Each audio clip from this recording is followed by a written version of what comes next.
Hi everyone, आज हम लोग सी प्लस प्लस के कुछ बेसिक टॉपिक्स कवर करेंगे like ID compiler, boiler plate, data type, variables, input output, comments, operators, conditional statement. ठीक है, ये सारे टॉपिक्स हम लोग एक लेक्चर में ही कवर करेंगे। तो सबसे पहले वीडियो को लाइक करना और सब्सक्राइब करना अगर नहीं हो तो, क्योंकि हम लोग सी प्लस प्लस को कंप्लीट करने वाले हैं और साथ ही साथ हम लोग 25 से 30 क्वेश्चंस करने वाले हैं। ठीक है, तो ये सारे टॉपिक्स हम लोग क्या करेंगे, एक ही लेक्चर में कवर करेंगे। ठीक है, अगर तुम चाहते हो इसके बारे में डिटेल पढ़ना तो ऑलरेडी मैंने सी का प्लेलिस्ट में ये सब के ऊपर एक एक वीडियो या दो वीडियो बनाया है। ठीक है, तो तुम वहाँ से पढ़ सकते हो। अब आते हैं हम लोग सबसे इम्पॉर्टेंट चीज़ पे। ठीक है, तो डिस्क्रिप्शन को चेक करना मत भूलना, ये सबसे इम्पॉर्टेंट है। वीडियो लेक्चर देखने से भी ज़्यादा इम्पॉर्टेंट है डिस्क्रिप्शन को चेक करना, क्योंकि उसमें बहुत सारे रिसोर्सेज होगा, असाइनमेंट्स होगा और लिंक्स होगा जो तुमको फर्दर पढ़ने में सी प्लस प्लस को या उससे रिलेटेड टॉपिक्स पढ़ने में बहुत ही मदद करेगा। तो डिस्क्रिप्शन को चेक करना मत भूलना। तो चलिए वीडियो को स्टार्ट करते हैं।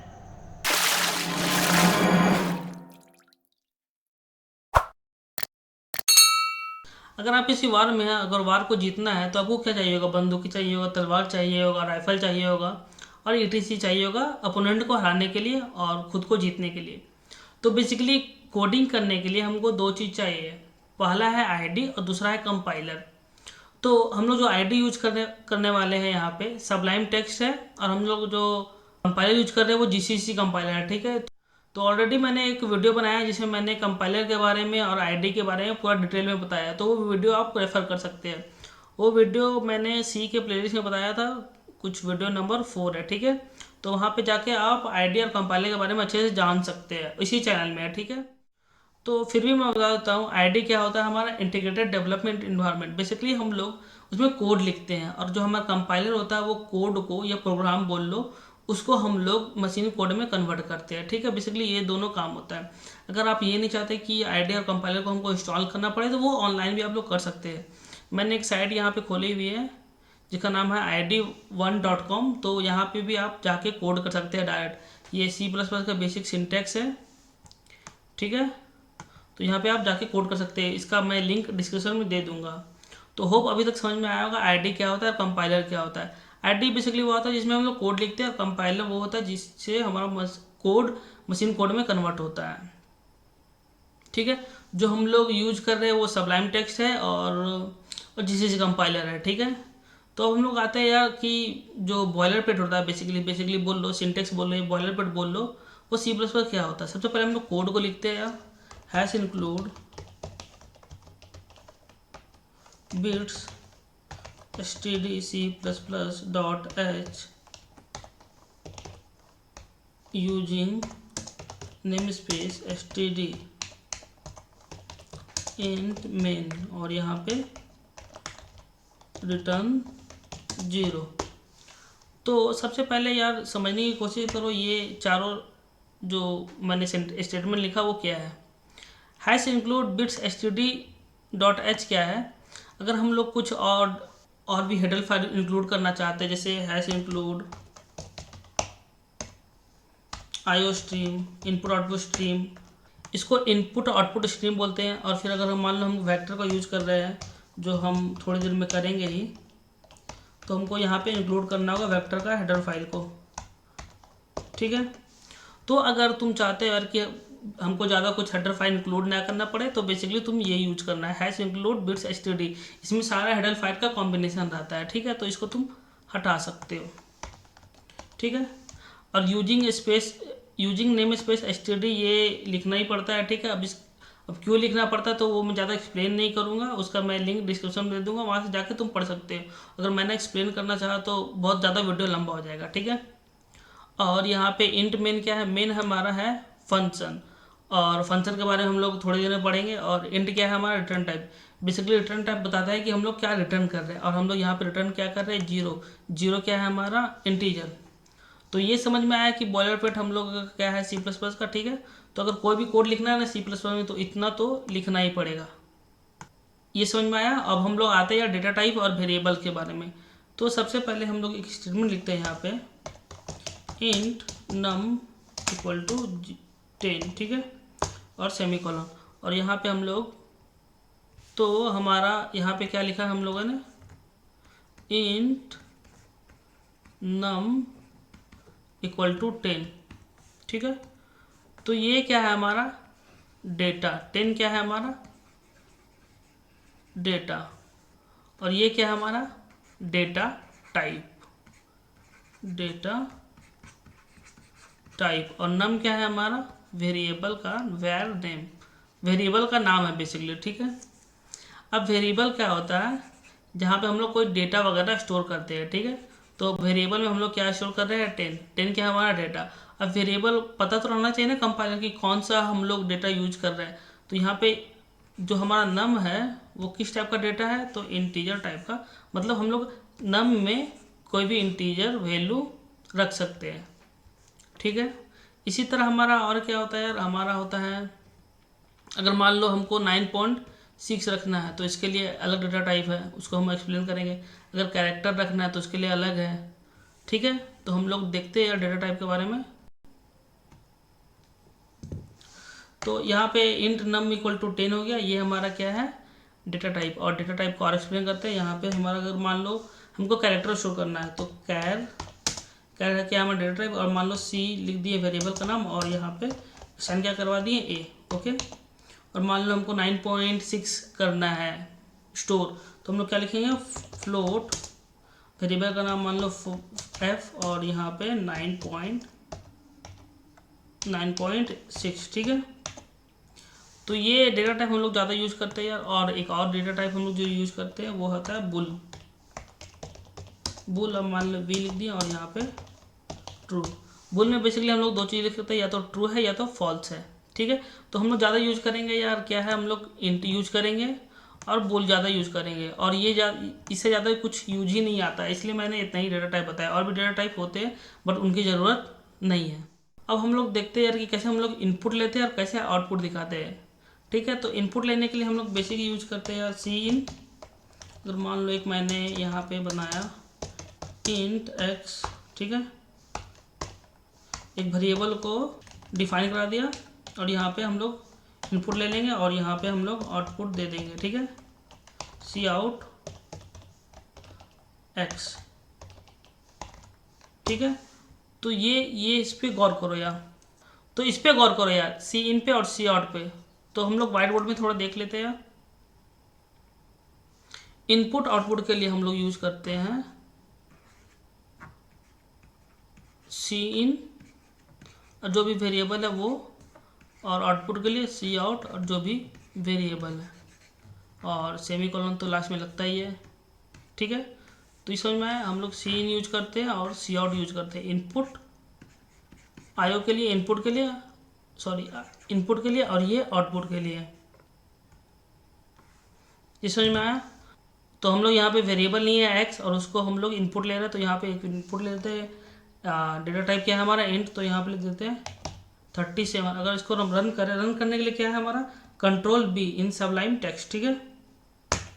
तो हम लोग रन करें तो यहाँ पे 37 आना चाहिए, ओके। तो हमारा 37 आ गया। तो हम लोगों ने देख लिया कि कैसे हम लोग इनपुट लेना और आउटपुट देना सीख गए, ठीक है। अब हम लोग मान लो दो नंबर है इंट एक्स वाई, और दो नंबर हम लोग इनपुट लेते हैं, तो इंट एक्स और वाई, और मान लो हम लोग दो नंबर को जोड़ते हैं। तो जोड़ने के लिए हम लोग क्या यूज करेंगे एक्स प्लस वाई। अब मान लो हम लोग दोनों को जोड़ेंगे तो एक वेरिएबल ही आएगा, तो हम लोग एक वेरिएबल बनाते हैं सम, उसमें असाइन करवा देते हैं इसको इंट सम, और हम लोग उसको सी आउट कर देते हैं सी आउट सम, ठीक है। और यहाँ पे देखो मैंने दो वेरिएबल लिया एक्स और वाई और दोनों का सम कर दिया और यहाँ पे सम को प्रिंट कर दिया। तो यहाँ पे हम 37 एक नंबर ऑलरेडी है और एक मैं 13 लिख सकता हूँ। तो देखता हूँ इन लोग को सम आता है या नहीं, ठीक है। मैंने रन कर दिया 50 आ गया, ठीक है। तो ये समझ में आया कि कैसे हम लोग इनपुट आउटपुट लेते हैं और देते हैं, और यहाँ पे वेरिएबल और डेटा टाइप के बारे में भी समझ में आया होगा। तो अब हम लोग बात करते हैं यार operators in C plus plus. तो सी प्लस में काफ़ी सारे ऑपरेटर्स है यार, तो हम लोग जो भी इंपॉर्टेंट ऑपरेटर है उसको पढ़ेंगे। यहाँ पे अर्थमेटिक ऑपरेटर है, रिलेशन ऑपरेटर है, लॉजिकल, बिटवाइज, असाइनमेंट, मिक्स, तो ठीक है। तो हम लोग कुछ कुछ ऑपरेटर को पढ़ेंगे। जैसे हमारा प्लस है, हमारा एक ऑपरेटर है, माइनस ऑपरेटर है, मॉड्यूलो ऑपरेटर है, डिवाइड ऑपरेटर है, प्लस प्लस ऑपरेटर है, माइनस माइनस ऑपरेटर है। ये सारे अर्थमेटिक ऑपरेटर है।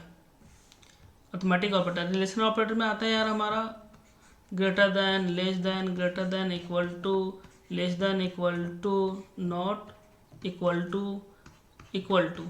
ठीक है। और भी बहुत सारे ऑपरेटर होते हैं जैसे हमारे लॉजिकल, बिटवाइज, असाइनमेंट, मिक्स। तो असाइनमेंट ऑपरेटर ये होता है यार हमारा जो ये है, ये असाइनमेंट ऑपरेटर है। ठीक है। और बाकी जो लॉजिकल है, बिटवाइज है, ऑपरेटर है, वो हम लोग बात करेंगे जब हम लोग को ज़रूरत पड़ेगा। ठीक है। अभी हम लोग नहीं देख रहे हैं। चलो देख ही लेते हैं यार लॉजिकल में क्या है हमारा। लॉजिकल में इंपॉर्टेंट है यार दो, बिटवाइज एंड और बिटवाइज और। ठीक है। तो बस इतना जानो यार कि ये सब सारे ऑपरेटर है और इन सारे को हम थोड़ा एक्सप्लेन करके बताते हैं कोड में। ठीक है। तो हम जाते हैं सबलाइम टेक्स्ट में और यहाँ पे हम लोगों ने क्या देखा, सबसे पहले हम लोग मॉड्यूलो ऑपरेटर के बारे में बात करते हैं। उससे ही पहले हम लोग देख लेते हैं कि कमेंट क्या होता है। तो कमेंट बेसिकली क्या होता है यार कि किसी भी लाइन को अगर हमको चलाना नहीं है कंपाइलर के द्वारा तो हम लोग कमेंट कर सकते हैं उसको। और कमेंट का यूज करते हैं हम लोग कोड को पढ़ने के लिए। जैसे यहाँ पे हम लोग क्या लिख सकते हैं, जैसे हम लोग डबल स्लैश स्लैश, ये क्या हो जाएगा हमारा कमेंट। हम लोग क्या लिख सकते हैं यहाँ पे, हम लोगों ने नीचे क्या किया है, दो वेरिएबल डिफाइन किया, तो यहाँ पे हम लोग कमेंट लिख सकते हैं डिफाइन। तो ये क्या हो जाएगा, क्या हो गया हमारा कमेंट। इसी तरह हम पूरा लाइन को भी कमेंट कर सकते हैं। ये सारे क्या हो जाएंगे हमारा कमेंट। ठीक है। तो ये सब सारे लाइन चलेंगे ही नहीं, इसको भी हम लोग कमेंट कर देते हैं क्योंकि अभी तो यूज नहीं है। ठीक है। और ये हुआ सिंगल लाइन कमेंट। अब मल्टीपल लाइन कमेंट करना है तो यहाँ पे स्लैश स्टार स्टार स्लैश, और इसको जहाँ तक कमेंट करना है ये पूरी लाइन, यहाँ तक कुछ भी लिखेंगे हम तो ये कमेंट हो गया। ठीक है। तो हम लोग थे ऑपरेटर में, ऑपरेटर को हम लोग थोड़ा देख लेते हैं। यहाँ पे हम लोगों ने बात किया था ये इंपॉर्टेंट ऑपरेटर है और ये इंपॉर्टेंट ऑपरेटर। ठीक है। ये तो जानता है ये प्लस है, माइनस है। ये मॉड्यूलो क्या देता है हमारा रिमाइंडर, और ये क्या देता है पूरा डिविजिबल। तो देखो यहाँ पे अगर हम इन आंसर करें और ये आंसर 1 करें और यहाँ पे 5 मॉड्यूलो 2 कर दे और इसको सी आउट कर दे तो हमारा आंसर जो आ जाएगा आना चाहिए वो हमारा आना चाहिए 1। ठीक है। इसको आउटपुट भी करके देखेंगे। और अगर मान लो एक int answer 2 equal to 5 divide by 2, तो ये आना चाहिए क्या हमारा सी आउट। अगर आंसर 2 करें तो हमारा आना चाहिए 2। ठीक है। इसको हम लोग रन करते हैं। तो देखो हमारा जो आंसर है, आंसर नहीं, यहाँ पे एरर आया यार। तो एरर को देख लेते हैं हम लोग। एरर क्या है, हम लोगों ने यहाँ पे सेमी कॉलन दे दिया और यहाँ भी सेमी कॉलन। ठीक है। तो देखो आया क्या यार 1 2। ओके। तो मैंने 1 2 क्या आया, ये 1 2 अलग अलग है। अगर अलग अलग दिखाना है तो यहाँ पे देखो, यहाँ पे क्या आना चाहिए था 1 और यहाँ 2, तो यहाँ पे दोनों मर्ज हो गया। ठीक है। इसके लिए आता है यार हम लोग यूज करते हैं इंडल, स्मॉल ENDL। ठीक है। इंडल बेसिकली क्या करता है यार, लाइन को चेंज करता है। तो अब अगर हम लोग रन करें तो 1 और 2 अलग अलग आएगा। ठीक है। तो 1 और 2 आ गया। ठीक है। और बेसिकली अगर हम लोग यहाँ पे एक प्लस प्लस ऑपरेटर आता है, मान लो ANS इंट, मान लो वेरिएबल है नम इक्वल टू 1 है, अगर इसको नम प्लस प्लस करते तो 1 वैल्यू इंक्रीज हो जाएगा। अगर सी आउट करें तो नम का वैल्यू हमारा होना चाहिए 2। अगर इसी को हम लोग फिर डिक्रीज कर दें तो नम का वैल्यू क्या होना चाहिए हम लोगों का 1 इंडल। तो चला के देखते हैं यार, इसको सबसे पहले कमेंट कर देते हैं ऊपर वाले को और फिर चला के देखते हैं। यहाँ पे आना चाहिए क्या 2 और यहाँ पे आना चाहिए क्या 1। तो हमारा आ गया यार क्या 2 और 1। ठीक है। तो हम लोगों ने इसको डिस्कस कर लिया, इसको भी डिस्कस कर लिया, प्लस प्लस को भी डिस्कस कर लिया और इसको भी डिस्कस कर लिया। ये ग्रेटर देन है, ये लेस देन है, ये greater than equal to, less than equal to, और ये नॉट इक्वल टू, और ये इक्वल टू। तो ये सब डिस्कस करने वाली बात ही नहीं यार, सिंपल है। ठीक है। और ये हम लोग आगे डिस्कस करेंगे एंड ऑपरेटर और ऑपरेटर, ठीक है।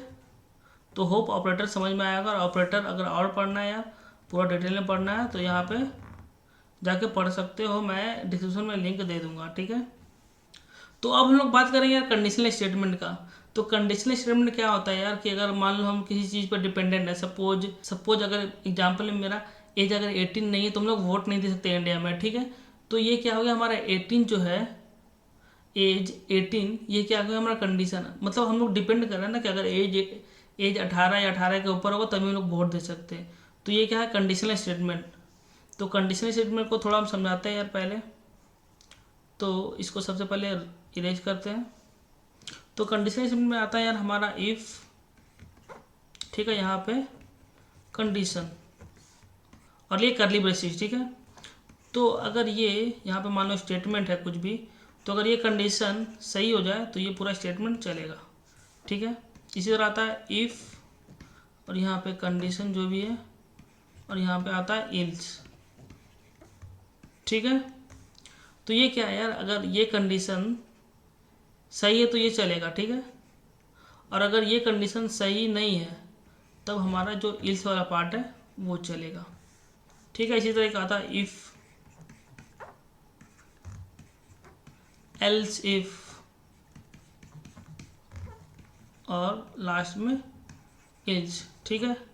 इसको क्या बोलते हैं यार, इफ़ इल्स लेटर, ठीक है। तो यहाँ पे कंडीशन है कुछ हमारा, यहाँ पे कंडीशन, अगर ये कंडीशन सही हो गया तो ये करली ब्रेसेस के अंदर चलेगा, अगर ये कंडीशन सही हो गया तो ये कंडीशन के अंदर चलेगा, और दोनों में कुछ सही नहीं होगा तो नीचे वाला चलेगा, ठीक है। इसको एक एग्जांपल समझते हैं कोड करके।